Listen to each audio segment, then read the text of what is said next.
Hello dear students, आज इस video में will do chapter 4 the treasure with in of the class 8th। So in this chapter हमें ये बताया गया है कि जो स्टूडेंट्स होते हैं, हर स्टूडेंट के अंदर कोई ना कोई प्रतिभा छुपी होती है और हर स्टूडेंट का पढ़ाई करने का जो तरीका है वो अलग होता है। हर स्टूडेंट के अंदर सीखने की जो ललक है वो भी अलग है, उसकी काबिलियत अलग है, उसकी क्षमताएं अलग हैं। इस प्रकार हम इस चैप्टर में पढ़ते हैं। ये जो चैप्टर है ये एक कन्वर्सेशन है कॉन्ट्रैक्टर, हफीज़ और एक एडिटर हैं जो स्पार्स न्यूज़लेटर की मिसेस बेला राजा, इनके बीच में हम पढ़ेंगे जो कन्वर्सेशन होता है। तो उसमें ये जो हफीज़ कॉन्ट्रैक्टर हैं ये अपने बारे में क्या बताते हैं मिसेस बेला राजा को, जो कि एक एडिटर हैं स्पार्स न्यूज़लेटर की बेंगलोर से। अब हमें पता चलता है कि जब हफीज़ कॉन्ट्रैक्टर स्कूल बॉय थे तो वो बहुत ज़्यादा उदास रहा करते थे और उनको मैकेनिकल चीज़ें करना पसंद नहीं था। डिटेस्ट होता है हेट, पसंद नहीं आना, डिटेस्ट करना, हेट करना। और मैथमेटिक्स से तो उनको बहुत ज़्यादा डर लगता था, शिवर मीन्स डर लगता था। लेकिन एक बार उनके प्रिंसिपल ने उनसे ऐसी बात कही कि हफीज़ की ज़िंदगी में बहुत बड़ा परिवर्तन आया। देखते हैं क्या बात कही। सो हफीज़ कॉन्ट्रैक्टर हमें बताते हैं कि उनको मैथ से बहुत डर लगता था और रात को मैथ्स को लेके बुरे बुरे सपने भी आते थे। सो इस प्रकार उसने ये जो हमारी न्यूज़पेपर एडिटर हैं, BR मीन्स बेला राजा के लिए BR लिखा है और HC मीन्स हफीज़ कॉन्ट्रैक्टर, ठीक है। उनके बीच में कन्वर्सेशन हो रहा है। तो इस प्रकार उसने बेला राजा को बताया कि जब मैं छोटा था तो मुझे मैथ से बहुत ज़्यादा डर लगता था और रात को बुरे बुरे सपने भी आते थे। अब बेला राजा ने हफीज़ कॉन्ट्रैक्टर से कहा हमें अपने स्कूल के दिनों के बारे में कुछ बताओ। तो हफीज़ कॉन्ट्रैक्टर ने कहा कि कक्षा 1 में और कक्षा 2 में मैं बहुत ज़्यादा पढ़ाई में अच्छा हुआ करता था। फर्स्ट और सेकंड क्लास में मैं तो गुड स्टूडेंट था पढ़ाई में, लेकिन जब मैं 3rd स्टैंडर्ड में आया तो पढ़ाई में मेरा इंटरेस्ट ख़त्म हो गया। मैं बस खेलता रहता था, यहाँ वहाँ घूमता रहता था, मजाक करता रहता था। प्रैंक होता है गंदे मजाक करना, प्रैंक होता है ऐसे मजाक करना जिससे किसी को जान का जोखिम भी हो सकता है। और मैं क्लास में कॉपी करके पास होता था। तो इस प्रकार अब उसके बाद हफीज़ कॉन्ट्रैक्ट बता रहा था कि एग्ज़ामिनेशन पेपर ये चाहता था इसको मिल जाए और उसको रट्टा मार लेता था क्योंकि छोटे में इसको पढ़ाई याद भी नहीं होती थी। लेकिन उसके बाद जब ये 11वीं कक्षा में पहुंचा, 11th क्लास में पहुंचा, तो इसके प्रिंसिपल ने इसको बुलाया और प्रिंसिपल के एक वाक्य से इसकी पूरी ज़िंदगी में परिवर्तन आया। प्रिंसिपल ने क्या कहा?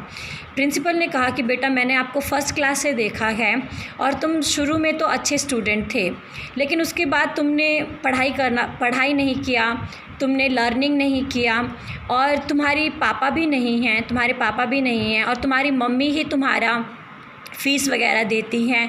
तो बहुत मुश्किल है तुम्हारी मम्मी को तुम्हारा फ़ीस वगैरह देना। तो अब मैं नहीं कर सकता क्योंकि तुम बिल्कुल पढ़ते ही नहीं हो। तो तुम अब कोई फ़ैसला करो, या तो तुम इस विद्यालय को छोड़ो या तुम पढ़ाई में अच्छा बनो, क्योंकि पापा तुम्हारे हैं नहीं और मम्मी इतनी मेहनत करती है, इतनी मुश्किल से तुम्हारी फ़ीस देती हैं, तो तुम्हें अब ज़िंदगी में कुछ करना चाहिए। अब जब हफीज़ कॉन्ट्रैक्टर ने प्रिंसिपल की ये बात सुनी तो उनको बहुत बुरा लगा।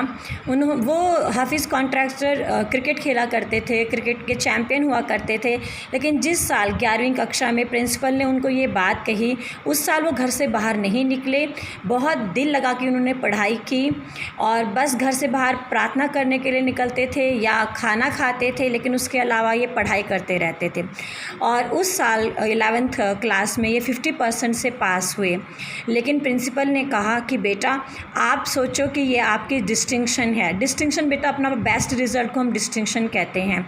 कहते हैं ये जो मेरे प्रिंसिपल ने मुझे कहा कि ये तुम्हारा डिस्टिंक्शन है, ये याददाश्त जो मेरी है, ये जो मेरी मेमोरी है, मैं ये इसको कभी नहीं भुला सकता और ये मेरी बचपन की यादों में से एक सबसे अच्छी याद है मेरे प्रिंसिपल का मुझे ये कहना कि ये तुम्हारी डिस्टिंक्शन है।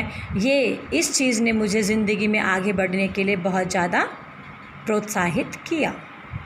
ये देखिए बेटा, this is the picture of Hafeez contractor. तो बेला राजा उसको कहती है, जब तुम बच्चे थे, स्कूल बॉय थे, तो तुम्हें डर नहीं लगता था कि तुम्हारे टीचर्स तुम्हें पुल अप करेंगे। यहाँ पे पुल अप का मतलब है पनिश करना, pull you up means punish करना।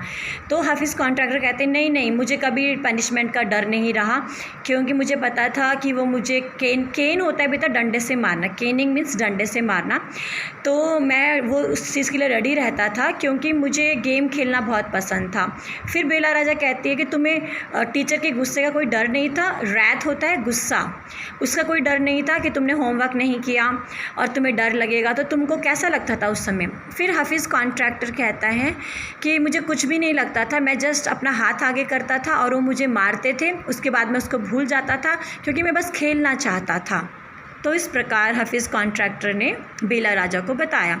फिर बेला राजा कहती हैं कि तुम्हें कभी डर नहीं लगा, तुम्हें कभी इनसिक्योरिटी महसूस नहीं हुई। तो हफीज़ कॉन्ट्रैक्टर कहते हैं नहीं, मैं तो बस खेल के बारे में सोचता रहता था और नए नए मजाक के बारे में सोचता रहता था। मैंने आपको बताया प्रैंक्स क्या होता है। प्रैंक्स होता है ऐसे मजाक करना, परेशान करना। तो हफीज़ कॉन्ट्रैक्टर अपने बचपन में बहुत ज़्यादा शरारती स्टूडेंट रहे हैं और वो ये कहते हैं कि हमें हर सैटरडे को खेलने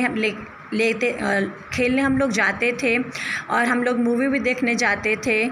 तो अब हफीज़ कॉन्ट्रैक्टर कहते हैं मैं लड़के लोगों से पैसे इकट्ठा करता था और आते वक्त टिकट खरीद के लेके आता था और पेट भर खाना खाता था। I would eat to my heart's content, मतलब पेट भर खाना खाना।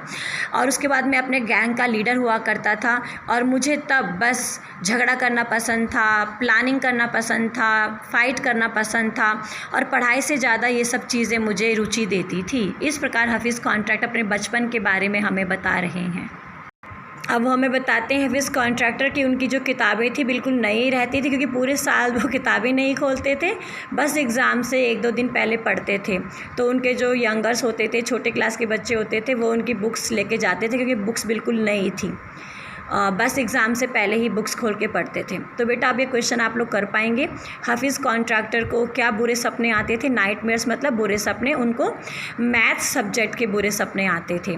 प्रिंसिपल ने उन्होंने क्या बात कही जिसके वजह से उनके ऊपर प्रभाव पड़ा कि उनके पिता नहीं हैं और माता बड़ी मुश्किल से घर का खर्च चलाती है और उनकी मंथली फ़ीस भरती है। इस बात से उनके ऊपर प्रभाव पड़ा और उन्होंने बहुत दिल लगा के पढ़ाई की और उनको 50% मार्क्स भी मिले। और उसके बाद जो हफीज़ कॉन्ट्रैक्टर थे, एक दिन उन्होंने क्लास में परेशान क्यों किया सब लोगों को। ठीक है, इस प्रकार हम इन क्वेश्चंस का आप आंसर कर पाएंगे और नेक्स्ट वीडियो में हम ये देखेंगे कि हफीज़ कॉन्ट्रैक्टर कैसे बने। अगर वो बचपन में इतने शरारती थे, पढ़ाई उनको पसंद नहीं थी, तो फिर वो कॉन्ट्रैक्टर कैसे बने, हम नेक्स्ट पार्ट में ये पढ़ेंगे। Thank you.